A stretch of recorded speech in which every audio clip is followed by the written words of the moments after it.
ప్రకృతి వ్యవసాయానికి స్వాగతం.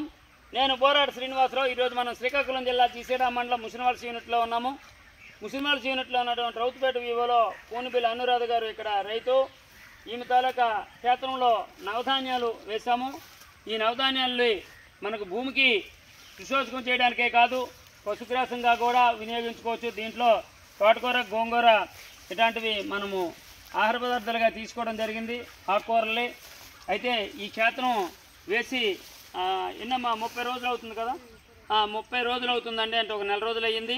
కాబట్టి మరొక 15 రోజులు అయ్యేసరికి దీన్ని ఇన్కార్పొరేట్ చేయడం అనేది జరుగుతుంది.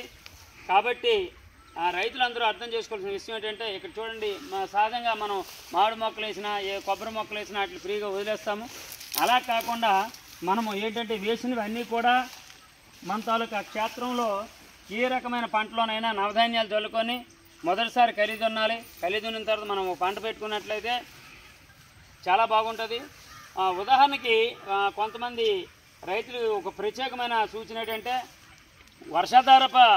వర్షాధార భూముల్లోనూ కూడా ఈ పిఎండిఎస్ వేసామనంటే మొదటి తొలకరి జల్లులకే ఇది వేసుకొని దాన్ని 40 రోజుల నుంచి 60 రోజుల్లోపు కలిదున్న తర్వాత మనము దీంట్లో మనం వర్షాధారంగా ఏదైతే రబీకి సంబంధించి ఈ పెసలు, మినుగులు ఇట్లాంటివి వేసుకుంటాం. కాబట్టి వాటిల్లో కూడా మనం అప్పుడు చేను బాగా ఉండడానికి గాను రబీ పంట సారవంతంగా ఉండడానికి, మంచి దిగుబడి రావడానికి ఈ పిఎండిఎస్ ఉపయోగపడుతుంది.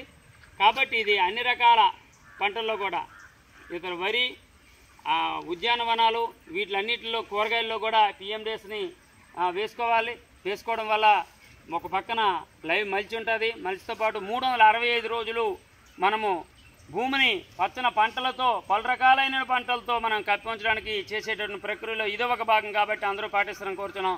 జై హింద్, జై గోమాత, జై భూమాత.